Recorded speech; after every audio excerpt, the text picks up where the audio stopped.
भारत के उपराष्ट्रपति जगदीप धनखड़ ने एक ऐसी आग को हवा दी है जिसने सत्ता के गलियारे से लेकर सुप्रीम कोर्ट की चौखट तक हड़कंप मचा दी। बात है जुडिशियल ओवररीच और जुडिशियल एक्टिविज्म की। धनखड़ ने कहा, न्यायपालिका अपनी हद में रहे वरना लोकतंत्र की नींव हिल जाएगी। लेकिन सवाल यह है, क्या वाकई कोर्ट अपनी सीमा लांघ रहा है या ये सरकार और कोर्ट के बीच की पुरानी रस्साकसी का नया चैप्टर है?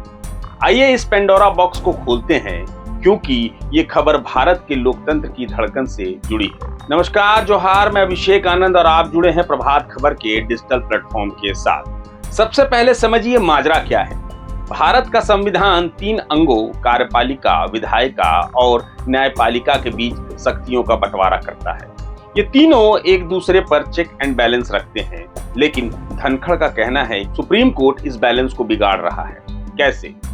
8 अप्रैल 2025 तमिलनाडु सरकार बनाम राज्यपाल मामले में सुप्रीम कोर्ट ने एक बड़ा फैसला सुनाया। कोर्ट ने कहा, अगर राज्यपाल कोई विधेयक राष्ट्रपति को भेजते हैं तो राष्ट्रपति को 3 महीने में फैसला लेना होगा, और अगर विधेयक की संवैधानिकता पर सवाल है तो राष्ट्रपति को अनुच्छेद 143 के तहत सुप्रीम कोर्ट से सलाह लेनी चाहिए। सुनने में तो ये ठीक लगता है, लेकिन यहीं से शुरू हुआ असली बवाल। धनखड़ ने इस फैसले को संविधान पर हमला बताया। उन्होंने कहा, राष्ट्रपति देश का सर्वोच्च पद है, वो संविधान की रक्षा की शपथ लेते हैं, फिर कोर्ट कैसे उन्हें डेडलाइन दे सकता है, कैसे कह सकता है कि सलाह लेनी चाहिए? धनखड़ का गुस्सा यही नहीं रुका। उन्होंने सुप्रीम कोर्ट पर सुपर संसद बनने का इल्जाम लगा दिया। कहा, हम कहां जा रहे हैं? राष्ट्रपति को निर्देश दे रहे हैं। ये क्या हो रहा है देश में? धनखड़ ने तो अनुच्छेद 142 को परमाणु मिसाइल तक कह डाला, जो उनके मुताबिक न्यायपालिका हर वक्त इस्तेमाल कर रही है। और सिर्फ राष्ट्रपति ही नहीं, वक्फ संशोधन कानून पर भी सुप्रीम कोर्ट की रोक ने धनखड़ को तिलमिला दी। वो बोले, न्यायपालिका लोकतंत्र की चुनी हुई संस्थाओं की स्वायत्तता का सम्मान करे। लेकिन रुकिए, ये कहानी सिर्फ धनखड़ की नहीं। सुप्रीम कोर्ट का कहना है कि वो संविधान और न्याय की रक्षा के लिए हस्तक्षेप करता है, और केंद्र सरकार वो भी सुप्रीम कोर्ट के फैसले को चुनौती देने की तैयारी में है। यानी ये जंग अब कोर्ट बनाम सरकार बनाम उपराष्ट्रपति हो चली है। और अब एक और ट्विस्ट। धनखड़ ने जस्टिस यशवंत वर्मा के घर नकदी मिलने का मामला उठाया और बोले, अगर ये आम आदमी का घर होता तो FIR रॉकेट की स्पीड से दर्ज होती, लेकिन जज के मामले में बैलगाड़ी से भी तेज। और अब एक और ट्विस्ट।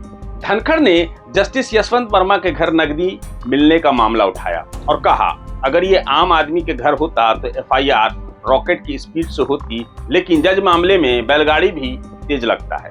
धनखड़ का सवाल, क्या जज कानून से ऊपर है? क्या उन्हें जवाबदेही के दायरे में नहीं लाना चाहिए?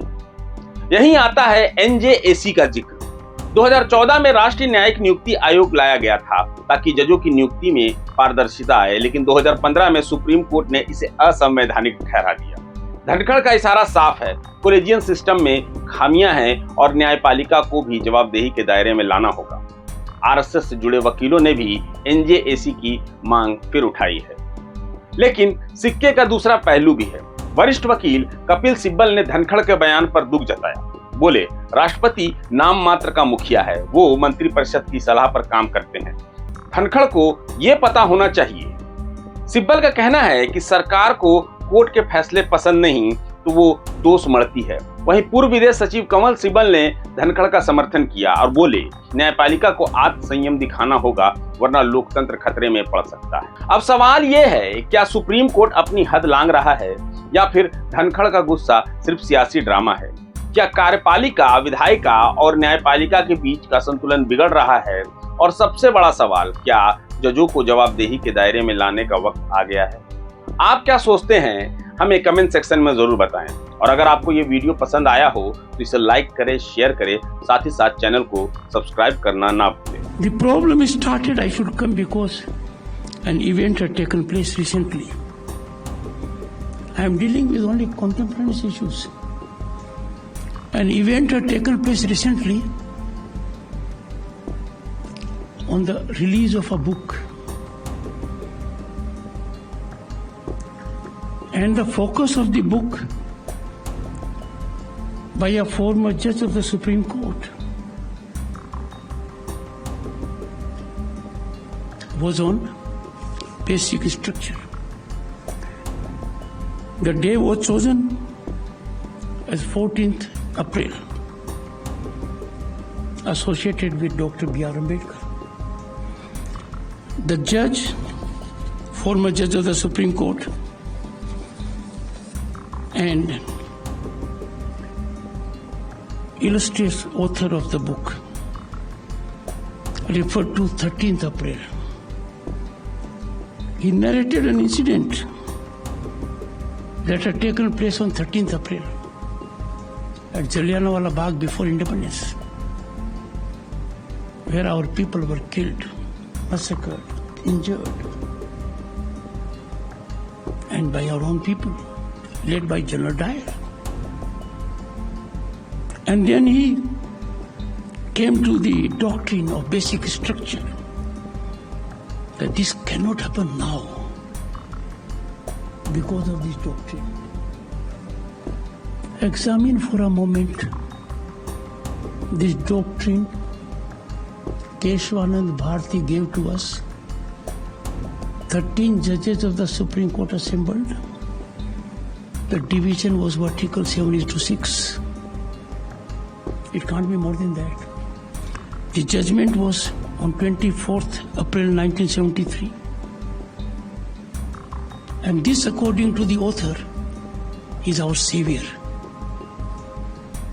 But after we had this basic structure doctrine, a prime minister, to save her seat, imposed emergency on 25th June 1975. The judge has forgotten. The audience had forgotten. It was supposed to be engaging discourse, inquisitorial. No one asked a question कि ये जो अवतार था, ये जो अमृत था, जो ऐसी घटनाओं पर अंकुश लगा देगा और जिसकी इतनी महामंडन किया जा रहा था, जलियांवाला बाग के रेफरेंस में वो भूल गए ताजा इतिहास को। 24 अप्रैल 73, और आप देखिए 2 साल पूरे होते ही emergency was claimed on 25th June. Lakhs of people were put behind the bars, and it was up to 21st March 1977. Lakhs of people. With this basic structure, Supreme Court ruled, you have no fundamental rights during emergency. This is so much for your tribute to basic structure. The impregnability of basic structure was so demolished to pieces by the highest court of the land, reversing judgments of 9 high courts that in one voice held fundamental rights cannot be on holiday during emergency. There has to be access to judiciary, highest court of land.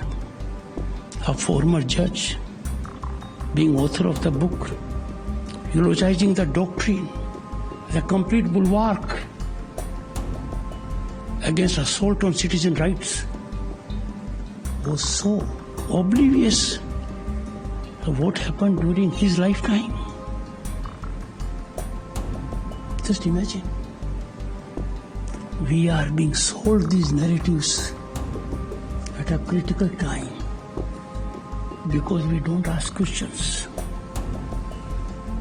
I wish somebody in the audience should have asked the question, what happened to your basic structure doctrine in 1975? Then there should have been the next question. 1st June 1984. What happened in Delhi? Our freedom-loving people, they were singled out in thousands. What happened at the Golden Temple. What I'm saying is, don't take these narratives at face value. These narratives are dangerous narratives. These narratives must be exposed by discerning minds like young people. You must learn to question, because we have iconized people through mechanism which is not rational. We have given celebrated status to people without examining. We think what they say is right. No one asked the author, while he was judge of the Supreme Court, why the collegium system did not work. We must learn to ask questions. Because in democracy, this is our most basic right. If you don't ask questions to me, you will not be doing your duty. And therefore, 175, a number will go to 500. Will be that squad which will be asking questions also. We don't have to be overcritical. We don't have to be confrontationist. But we have to believe in the nation under all situations. My worries were at a very highest level. I never thought in my life I'll have the occasion to see it. President of India is a very elevated question. President takes oath to preserve, protect and defend the Constitution. This oath is taken only by President and her appointees, the governors. Everyone, the Prime Minister, the Vice President, the ministers, the parliamentarians, the judges, they take oaths to abide by the Constitution. But to defend the Constitution, to preserve the Constitution, to protect the Constitution, that is the oath of the President of India. The Supreme Commander of the Armed Forces. Boys and girls, if you look at the Indian Constitution, when Parliament is defined, according to you, Parliament is Lok Sabha, Rajya Sabha. No. Parliament, the first part is the President. Second and third are Lok Sabha and Rajya Sabha. There is a directive to the President by a recent judgment.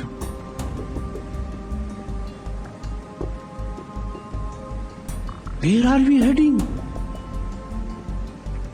What is happening in the country?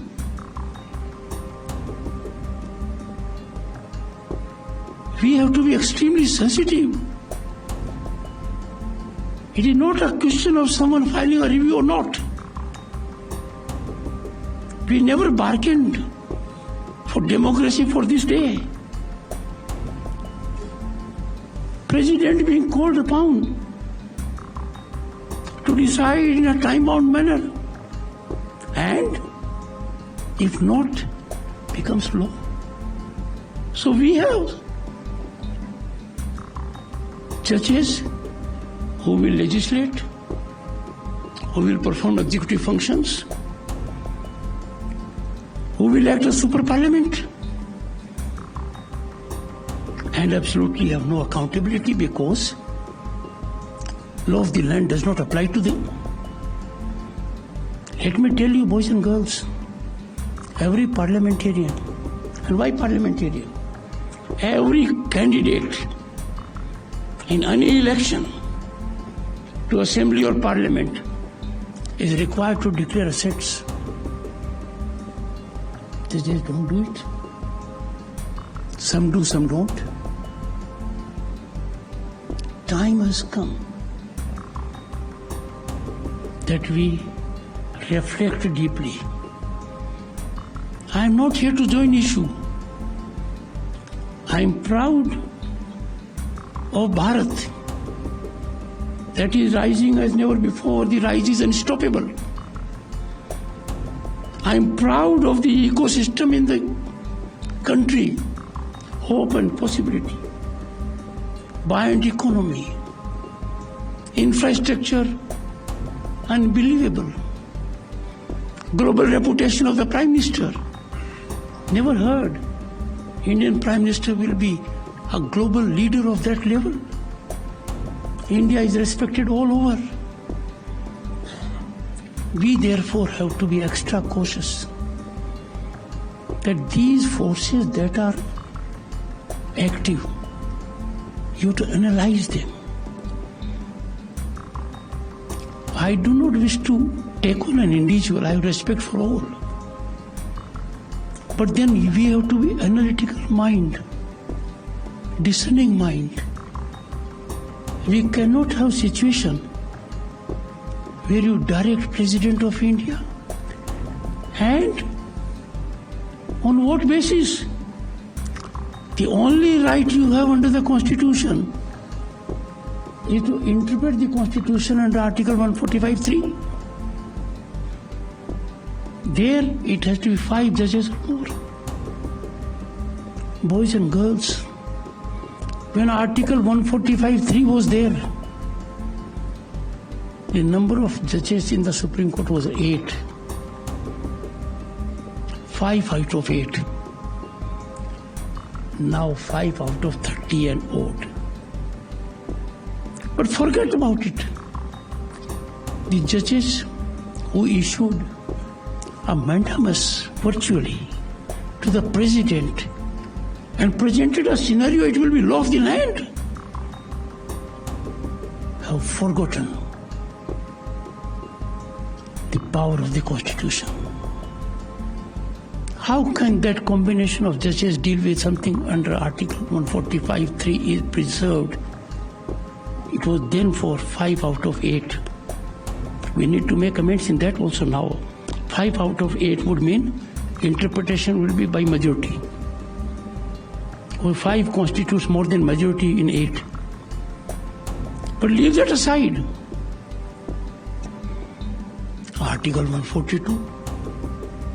Article 142 has become a nuclear missile against democratic forces. Available to judiciary 24/7.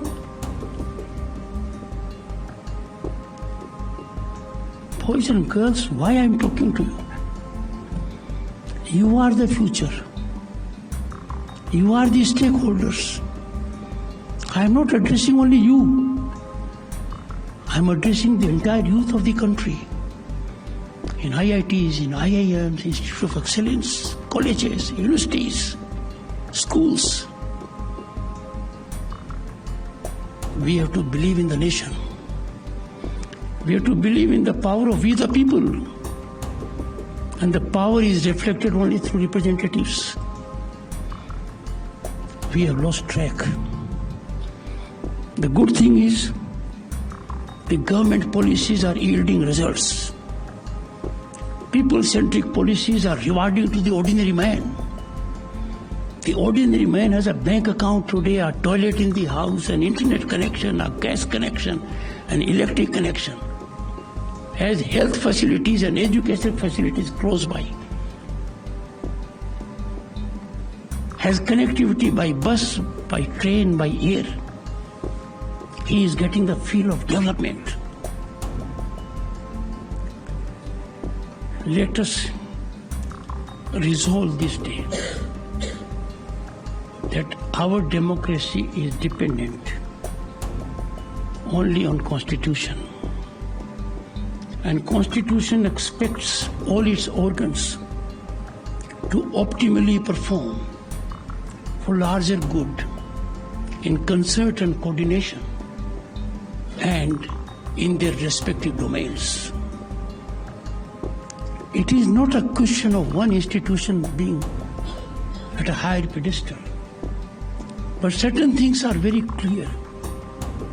Judges are appointed only and only by the President. And Parliament is the sole authority to take action against them.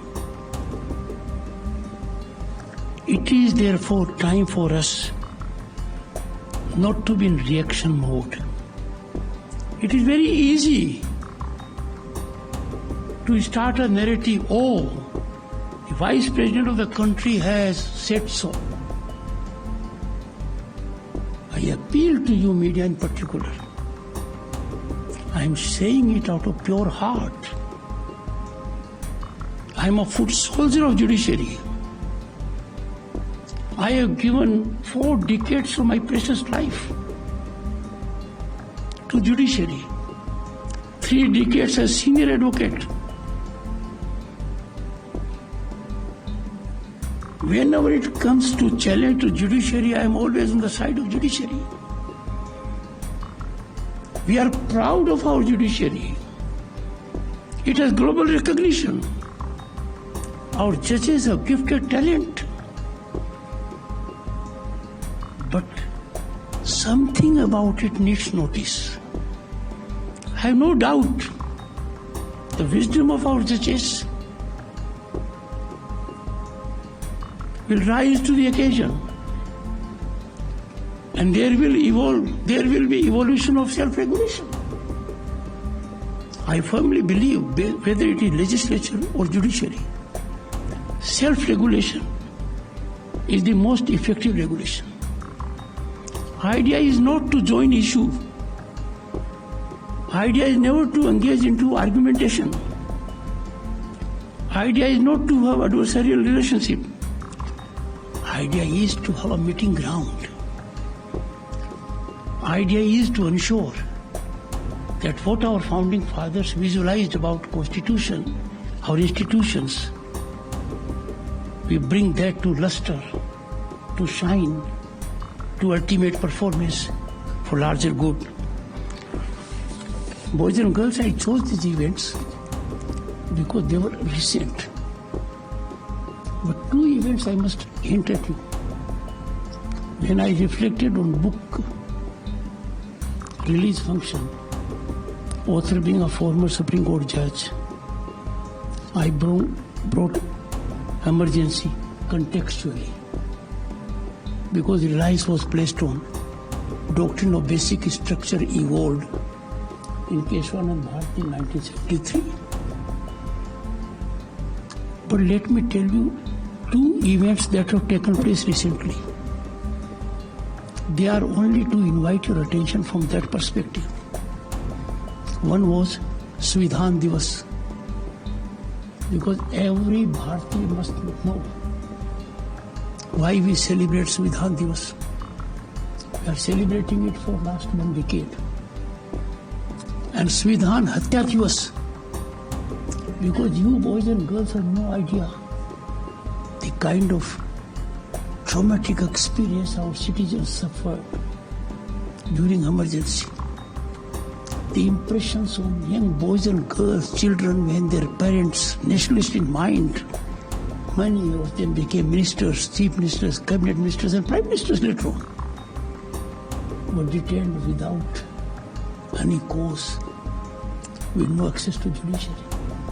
And therefore, on these 2 days, you must devote yourself, think within, and act accordingly. Well, I'm sure you would have had rewarding experience, being connect with one another. By end of the year or early next year, we will be having a get-together in Delhi of all the participants till then. So you will have the occasion to intermingle also. But on the platform that is being created, be in touch with one another. Whenever you travel to a place where you find an intern is from that place, try to connect with him or her. That will be rewarding experience. Start sharing your ideas and thoughts, because ideation. प्रभात खबर.com, विश्वास वही, रफ्तार नहीं।